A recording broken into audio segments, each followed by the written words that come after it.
Assalamualaikum warahmatullahi wabarakatuh. Terima kasih atas kesempatan yang sudah diberikan kepada saya untuk menjadi narasumber atau pemateri sekaligus berdiskusi dengan rekan-rekan sekalian pada kegiatan pembinaan PTPG di Kabupaten Aceh Barat hari ini. Yang pertama, penghormatan saya kepada Bapak Direktur, salam kenal Pak. Kemudian kepada rekan-rekan dari Dinas Pemberdayaan Masyarakat dan Gampung Kabupaten Aceh Barat, kemudian teristimewa juga rekan-rekan dari Kompak, kemudian juga rekan-rekan dari kecamatan dari unsur PTPG dari Kabupaten Aceh Barat. Pada kesempatan kali ini, sebagaimana yang sudah diamanahkan kepada kami, saya akan menyampaikan sebuah materi tentang peran, tugas, dan fungsi kecamatan. Dan sebenarnya materi ini bukan untuk menggurui rekan-rekan yang ada di kecamatan, tentunya karena secara pribadi saya juga bertugas di kecamatan saat ini, akan tapi lebih sebagai materi pengayaan kepada rekan-rekan sekalian, karena bagaimanapun kita sudah melaksanakan tugas ini jauh-jauh hari, sehingga butuh untuk kita perkuat dalam rangka kedudukan kita saat ini sebagai pembina teknis pemerintahan kampung. Dan saya mohon izin untuk masuk langsung ke materi berhubung waktu kita yang singkat. Kawan-kawan sekalian, apa yang sudah disampaikan oleh Pak Direktur tadi sudah memberikan gambaran secara umum kepada kita mengenai kecamatan. Dan yang akan saya sampaikan kepada rekan-rekan sekalian ini lebih kepada tugas, fungsi, dan peran kecamatan dalam rangka melakukan pembinaan dan pengawasan terhadap penyelenggaraan pemerintahan desa atau penyelenggaraan pemerintahan kampung. Berikut beberapa poin-poin penting yang nanti akan kita diskusikan bersama. Yang pertama, dasar hukum, kemudian landasan filosofis dan yuridis mengapa ada tugas pembinaan dan pengawasan penyelenggaraan pemerintahan desa yang melekat kepada camat. Kemudian yang ketiga, apa saja tugas, fungsi, dan peran camat selaku pembina dan pengawas penyelenggaraan pemerintahan desa. Kemudian yang keempat, tadi Pak Direktur juga ada berbicara masalah pelimpahan kewenangan. Kalau kita terkaitkan pelimpahan kewenangan yang berkaitan dengan penyelenggaraan pemerintahan desa, apa saja contohnya? Nanti akan kita lihat bersama. Dan yang kelima, saya akan menyinggung sedikit tentang strategi pembinaan dan pengawasan yang dilakukan oleh kecamatan. Baik, rekan-rekan sekalian, berikut dasar hukum terkait dengan kecamatan yang juga sudah disampaikan oleh Pak Direktur tadi. Ada beberapa dasar hukum yang saya tambahkan. Yang pertama, mungkin kita di konteks lokal di Aceh tentu saja perlu mempedomani Undang-Undang Nomor 11 Tahun 2006 tentang Pemerintahan Aceh, di mana juga di sana pengaturan mengenai penyelenggaraan pemerintahan kampung juga diatur secara spesifik. Misalnya, salah satu perbedaan yang cukup signifikan dengan peraturan secara nasional itu adalah adanya Kanun Nomor 4 Tahun 2009, Kanun Provinsi Aceh Nomor 4 Tahun 2009 tentang tata cara pemilihan keci atau tata cara pemilihan kepala desa yang ada di Aceh. Ini tentunya juga berbeda dengan peraturan secara nasional. Peraturan-peraturan atau dasar hukum lainnya lebih kurang sama seperti yang sudah disampaikan oleh Pak Direktur tadi, di antara lain Undang-Undang Nomor 6 Tahun 2014 tentang desa, kemudian Undang-Undang Pemerintahan Daerah, Undang-Undang Nomor 23 2014, kemudian juga ada turunan dari Undang-Undang Nomor 6 Tahun 2014 yaitu PP Nomor 43 Tahun 2014. Kemudian ada turunan juga dari Undang-Undang Pemerintahan Daerah yaitu PP Nomor 17 Tahun 2018 tentang kecamatan. Dan terakhir ada Instruksi Gubernur Aceh Nomor 7 Tahun 2018 tentang percepatan paten dan optimalisasi peran kecamatan dalam pembinaan penyelenggaraan pemerintahan kampung. Saya kebetulan masih ingat sekali Instruksi Gubernur ini di tahun 2018, dan ini juga yang menjadi cikal bakal lahirnya PTPG dan klinik kampung di beberapa kabupaten kota yang ada di Aceh saat ini. Kemudian berikut landasan filosofis yang perlu kita diskusikan sedikit mengapa di kecamatan melekat tugas pembinaan dan penyelenggaraan pemerintahan desa. Yang pertama, negara memiliki kewajiban untuk memastikan terwujudnya kesejahteraan masyarakat dan keadilan sosial bagi seluruh lapisan melalui pemenuhan kebutuhan dasar, pelayanan publik, dan pengelolaan pemerintahan yang baik. Itu merupakan salah satu landasan filosofis yang hadir untuk tugas-tugas pelaksanaan pembinaan dan penyelenggaraan pemerintahan desa. Kemudian yang kedua, fungsi pemerintahan itu yang pertama adalah pembangunan, pelayanan, dan pemberdayaan. Dan yang ketiga, kemandirian menjalankan fungsi pemerintahan di desa yang membutuhkan bimbingan dan dampingan dari pemerintah supradesa. Seperti yang sudah dijelaskan oleh Pak Direktur juga, tugas-tugas penyelenggaraan pemerintahan desa ini sangat banyak. Konon lagi tugas-tugas untuk melakukan pembinaan dan pengawasan yang dilakukan oleh kecamatan. Oleh sebab itu, untuk mewujudkan kemandirian pelaksanaan tugas di tingkat desa itu tentunya butuh pendampingan, tentunya butuh bimbingan, butuh fasilitasi baik dari pemerintah supradesa yaitu kecamatan, kabupaten maupun provinsi, maupun juga dari pendamping. Kemudian ini landasan yuridis tentang tugas-tugas pembinaan dan pengawasan penyelenggaraan pemerintahan desa yang melekat kepada camat. Kalau di Undang-Undang Nomor 23 Tahun 2014 tentang pemerintahan daerah, di sana disebutkan pada pasal 224. Disebutkan di sana bahwa kecamatan dipimpin oleh seorang kepala kecamatan yang disebut camat yang berada di bawah dan bertanggung jawab kepada Bupati Wali Kota melalui Sekda.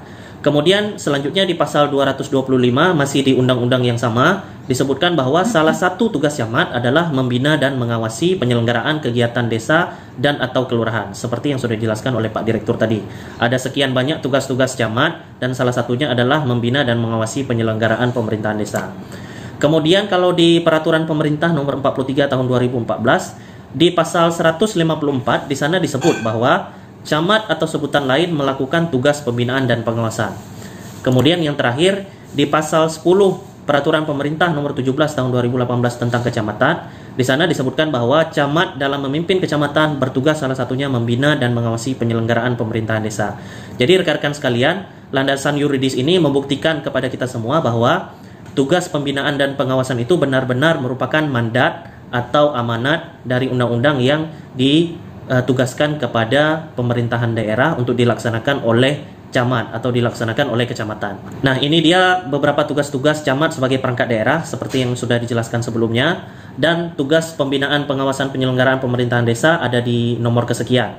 Kalau rekan-rekan bisa lihat di slide di nomor ini. Kemudian terkait dengan pembinaan dan pengawasan penyelenggaraan pemerintahan desa, sebenarnya sasaran pembinaan pengawasan di sini saya singkat Binwas.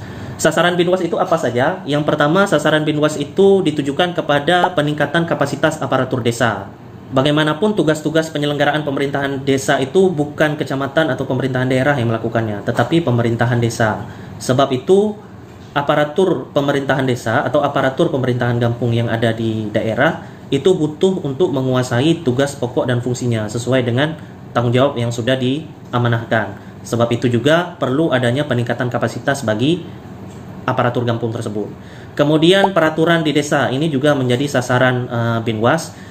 Tujuannya apa? Tujuannya adalah agar kecamatan dapat melakukan pembinaan dan pengawasan terkait dengan peraturan yang dilahirkan oleh kampung. Kalau kita di Aceh misalnya kanun kampung yang berpihak kepada masyarakat miskin, berpihak kepada perempuan, berpihak kepada anak-anak, atau berpihak kepada masyarakat marginal lainnya di desa yang tujuannya tidak lain tidak bukan adalah untuk pengentasan kemiskinan misalnya, atau pemberantasan pengangguran, atau pemenuhan kebutuhan dasar masyarakat dan lain sebagainya.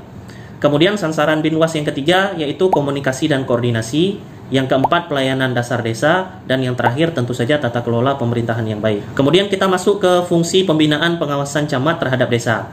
Dari sekian banyak tugas-tugas kecamatan secara umum yang sudah dipaparkan oleh Pak Direktur tadi, tugas pembinaan dan pengawasan camat terhadap desa ini dilaksanakan melalui 3 fungsi, kawan-kawan sekalian. Yang pertama, fungsi fasilitasi. Yang kedua, fungsi koordinasi. Dan yang ketiga, fungsi rekomendasi. Jadi ada 3 fungsi yang dilaksanakan oleh kecamatan terkait tugas pembinaan pengawasan camat terhadap desa. Fungsi-fungsi ini akan kita bahas satu persatu, dan kebetulan juga saya mencantumkan beberapa contoh-contoh singkat yang bisa kita diskusikan bersama nantinya. Tentunya tidak semua contoh, tetapi sebagian saja. Pertama, kita masuk ke fungsi fasilitasi. Di fungsi fasilitasi ini ada sekian banyak kegiatan fasilitasi yang dapat dilaksanakan oleh kecamatan. Yang pertama, fasilitasi penyusunan peraturan desa atau peraturan kepala desa. Kemudian yang kedua, fasilitasi administrasi tata pemerintahan desa.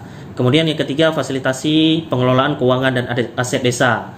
Kemudian fasilitasi penerapan dan penegakan peraturan perundang-undangan. Fasilitasi pelaksanaan tugas kepala desa dan perangkat desa. Fasilitasi pelaksanaan pemilihan kepala desa. Fasilitasi pelaksanaan tugas dan fungsi Badan Permusyawaratan Desa. Fasilitasi sinkronisasi perencanaan pembangunan daerah dengan pembangunan desa. Fasilitasi penetapan lokasi kawasan pembangunan kawasan perdesaan. Fasilitasi penyelenggaraan ketentraman dan ketertiban umum.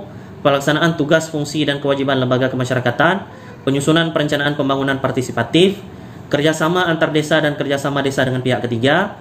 Penataan, pemanfaatan, dan pendayagunaan ruang desa, serta penetapan dan penegasan batas desa. Dan yang terakhir adalah penyusunan program dan pelaksanaan pemberdayaan masyarakat desa. Ini sekian banyak tugas fasilitasi yang dilakukan oleh kecamatan terhadap desa.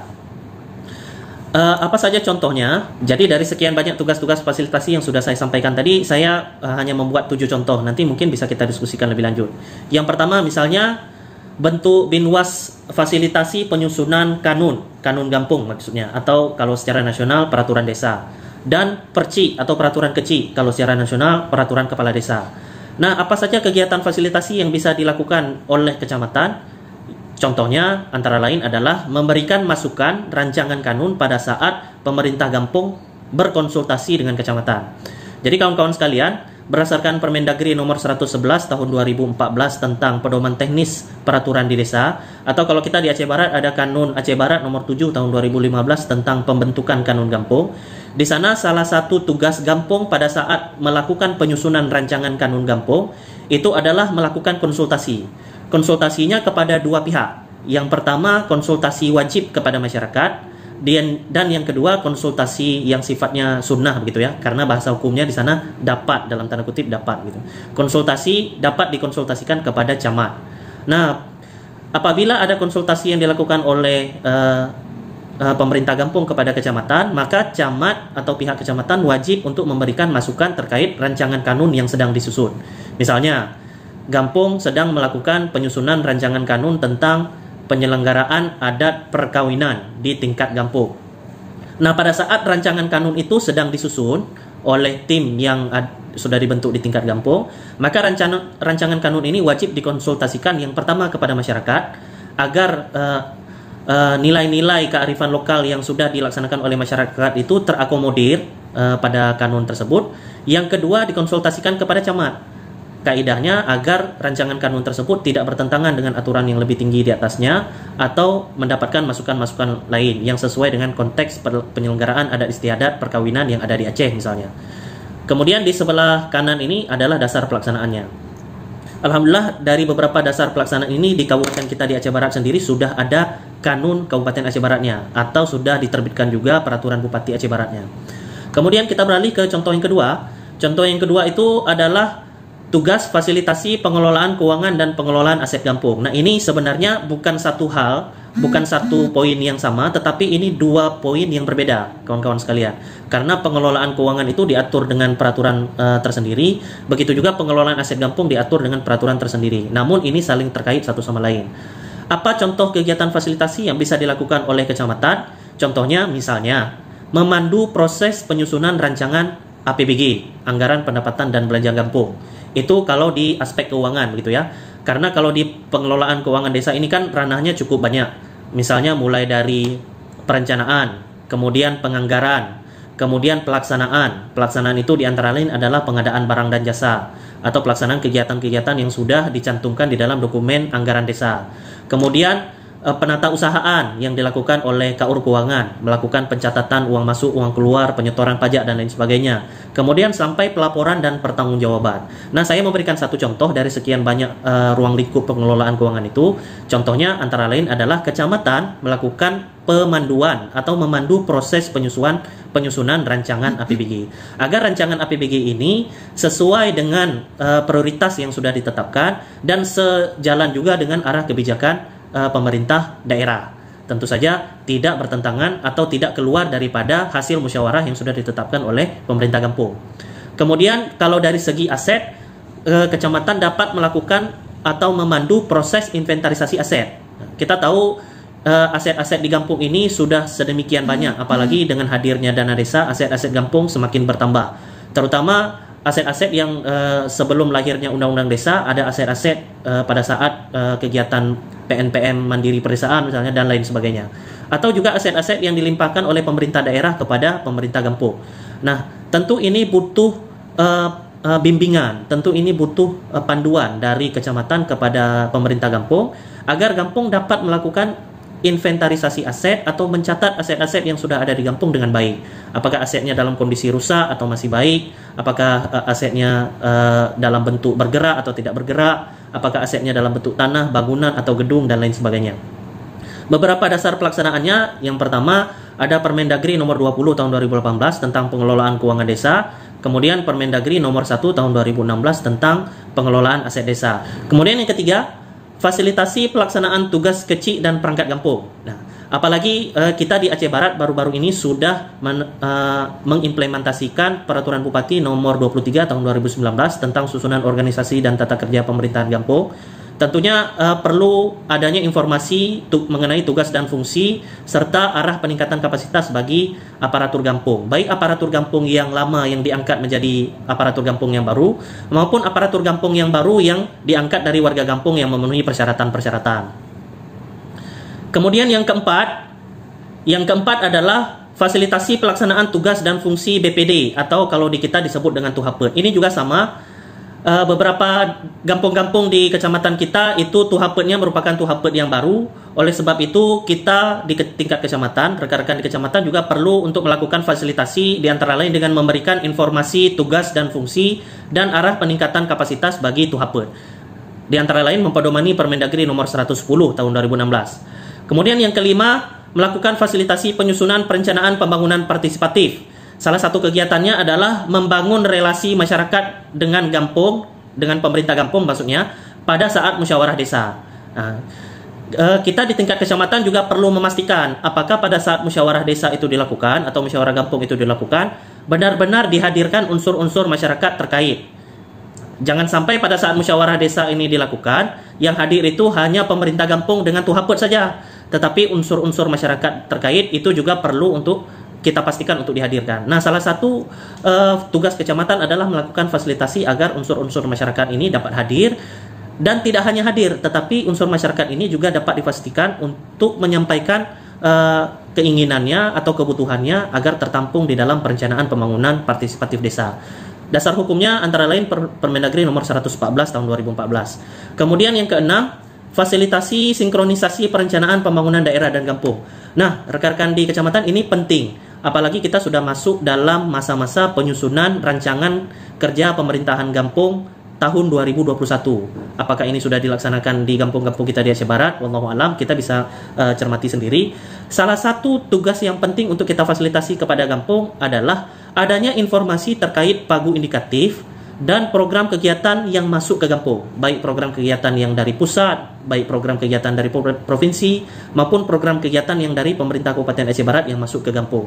Nah, tentunya tugas fasilitasi ini tidak hanya berasal dari kecamatan sendiri, tetapi kita juga butuh informasi dari dinas teknis terkait atau organisasi perangkat daerah yang berwenang terkait pagu indikatif dan program kegiatan masuk kampung. Di antara lain bisa kita koordinasikan dengan Bapeda Aceh Barat misalnya, atau kita koordinasikan dengan Badan Pengelola Keuangan Daerah yang mempunyai informasi terkait pagu indikatif 2021 misalnya, atau juga dengan Dinas Pemberdayaan Masyarakat dan Kampung. Kemudian yang ketujuh, fasilitasi kerjasama antar desa atau fasilitasi kerjasama desa dengan pihak ketiga. Ini juga penting. Kenapa? Karena pada saat kita mendiskusikan terkait kecamatan dan PTPG hari ini, salah satu tugas PTPG itu adalah memfasilitasi pembelajaran mandiri aparatur kampung. Kawan-kawan sekalian, pembelajaran mandiri aparatur kampung itu bisa dilakukan dengan beberapa cara. Nanti bisa disampaikan oleh narasumber yang lain pastinya. Salah satu caranya adalah dilakukan melalui kampung secara mandiri dengan mengundang narasumber atau pelatih-pelatih yang sudah memiliki sertifikasi pelatihan atau yang berkompeten lainnya, atau juga kampung bisa melakukan kerjasama dengan kampung-kampung lainnya untuk menyelenggarakan pelatihan secara terpadu. Salah satunya dilaksanakan dengan metode kerjasama antar desa. Kami sudah mencoba fasilitasi metode kerjasama antar desa ini di kecamatan kami sendiri, di antara lain dengan membuat semacam rancangan anggaran biayanya, kemudian jenis-jenis materi yang dibutuhkan, kemudian bagaimana ruang lingkup pelatihannya, kemudian bagaimana tata cara menyusun peraturan bersama kecil tentang penyelenggaraan pelatihan secara bersama-sama, dan lain sebagainya. Mudah-mudahan ini bisa kita laksanakan di tahun yang akan datang, karena salah satu tugas pemerintah kampung itu adalah menugaskan perangkat kampung yang baru diangkat di dalam jabatan perangkat kampung itu untuk mengikuti kegiatan pratugas atau pelatihan pratugas, semacam pelatihan di awal masa tugasnya. Dan ini merupakan kegiatan yang wajib bagi pemerintah kampung terhadap perangkat kampung yang baru saja menjabat. Di antara lain dengan mempedomani Permendagri nomor 96 tahun 2017. Tentunya akan banyak cerita-cerita menarik terkait fasilitasi ini dan tidak mungkin kita bahas semuanya di sini karena waktunya yang sangat singkat. Kita beralih ke fungsi-fungsi pembinaan dan pengawasan yang lainnya. ada fungsi koordinasi dan fungsi rekomendasi. Fungsi koordinasi ini tugasnya hanya dua. Yang pertama, melakukan koordinasi pendampingan desa di wilayahnya. Yang kedua, melakukan koordinasi pelaksanaan pembangunan kawasan perdesaan. Sementara fungsi rekomendasi tugasnya hanya satu, yaitu pengangkatan dan pemberhentian perangkat desa. Artinya, camat berhak untuk mengeluarkan rekomendasi terkait pengangkatan dan pemberhentian perangkat desa. Tentunya rekomendasi ini bukan merupakan pilihan yang dilakukan oleh kecamatan terkait usulan dari perangkat kampung, akan tetapi lebih kepada merekomendasikan perangkat kampung yang sudah memenuhi syarat sesuai dengan ketentuan peraturan perundang-undangan. Sementara kewenangan untuk memilih siapa perangkat kampung yang duduk dalam jabatan tersebut dari beberapa calon yang diusulkan, itu kewenangannya tetap melekat kepada kampung. Ini perlu untuk digarisbawahi kawan-kawan kecamatan sekalian. Jangan sampai pemerintah kampung saat ini memandang bahwa ketika meminta rekomendasi itu sudah memangkas kewenangan kampung. Bukan demikian, tetapi kewenangan kampung untuk menentukan siapa yang duduk di dalam jabatan perangkat kampung itu tetap mutlak menjadi kewenangan kampung, namun rekomendasinya berasal dari kecamatan dengan mempertimbangkan syarat-syarat administrasi yang sudah ditentukan oleh peraturan perundang-undangan. Ini beberapa contoh-contohnya. Yang pertama, kalau koordinasi pendampingan di wilayahnya itu camat melakukan koordinasi dengan PD. PD ini merupakan pendamping desa di tingkat kecamatan yang tugasnya adalah mendampingi penyelenggaraan pemerintahan desa, kerjasama desa, pengembangan badan usaha milik kampung, dan pembangunan berskala lokal desa. Salah satu rujukan aturan yang dapat kita acu antara lain adalah Peraturan Menteri Desa PDTT nomor 18 tahun 2019. Kemudian yang kedua, koordinasi pelaksanaan pembangunan kawasan perdesaan. Pelaksanaan pembangunan kawasan perdesaan ini juga penting untuk memetakan dan mengoptimalkan produk unggulan yang ada di desa maupun di kawasan perdesaan. Salah satu tugas kecamatan terkait koordinasi ini adalah merencanakan, mengorganisasikan, mengarahkan, dan mengendalikan usulan perencanaan kawasan perdesaan bersama dengan TKPKP. TKPKP ini kawan-kawan sekalian adalah Tim Koordinasi Pembangunan Kawasan Perdesaan yang terdiri dari organisasi perangkat daerah, camat, jadi camat juga masuk ke dalam TKPKP ini, kemudian kecil, kemudian badan kerjasama antar kampung atau antar desa, serta tokoh-tokoh masyarakat lain yang ada di ruang lingkup kecamatan atau ruang lingkup kawasan perdesaan tersebut. Kemudian yang terakhir adalah rekomendasi pengangkatan dan pemberhentian perangkat kampung. Salah satu tugas sebelum mengeluarkan rekomendasi ini di tingkat kecamatan adalah melakukan penelitian atau meneliti administrasi dan menerbitkan rekomendasi pengangkatan dan atau pemberhentian perangkat kampung sesuai dengan ketentuan yang berlaku berdasarkan Peraturan Menteri Dalam Negeri nomor 83 tahun 2015. Atau kalau saat ini kita tengah mempedomani surat edaran Bapak Bupati, berikut juga dengan dasar hukum yang sudah diterbitkan di tingkat daerah kita. Di antara lain ada Kanun Kabupaten Aceh Barat nomor 7 tahun 2019 tentang pemerintahan kampung, kemudian juga ada Perbup nomor 23 tahun 2019 tentang SOTK pemerintahan kampung yang baru. Kita masuk sekarang ke peran kecamatan. Jadi dari tugas dan fungsi yang sudah saya sampaikan tadi, peran kecamatan di sini antara lain adalah fasilitasi. Fasilitasi itu mempermudah proses yang dilaksanakan oleh desa. Kemudian evaluasi. Evaluasi ini semacam memberikan penilaian terhadap hal-hal tertentu yang perlu dievaluasi. Klarifikasi. Klarifikasi ini salah satu peran kecamatan adalah memperjelas peraturan desa atau kanun kampung yang sudah disusun di tingkat kampung. Kemudian mediasi. Mediasi ini melakukan penyelesaian konflik, di antara lain kecamatan melakukan mediasi terhadap konflik-konflik yang terjadi di desa antara pemerintah desa dengan masyarakatnya. Kemudian advokasi, mewakili stakeholder yang ada di kampung. Kemudian konsultasi, memberikan informasi, dan terakhir supervisi atau meninjau untuk perbaikan. Kemudian salah satu tugas kecamatan yang mendapat pelimpahan kewenangan dari bupati atau wali kota yang terkait dengan penyelenggaraan pemerintahan desa adalah evaluasi rancangan peraturan desa tentang anggaran pendapatan dan belanja desa, atau evaluasi rancangan kanun kampung tentang APBG. Jadi sebenarnya kawan-kawan sekalian, evaluasi APBG ini sebenarnya melekat di kabupaten kota. Tetapi di dalam aturan Peraturan Menteri Dalam Negeri nomor 20 maupun di Perbup kita nomor 66 tahun 2018, di sana bupati itu berhak untuk mendelegasikan kewenangan evaluasinya kepada camat.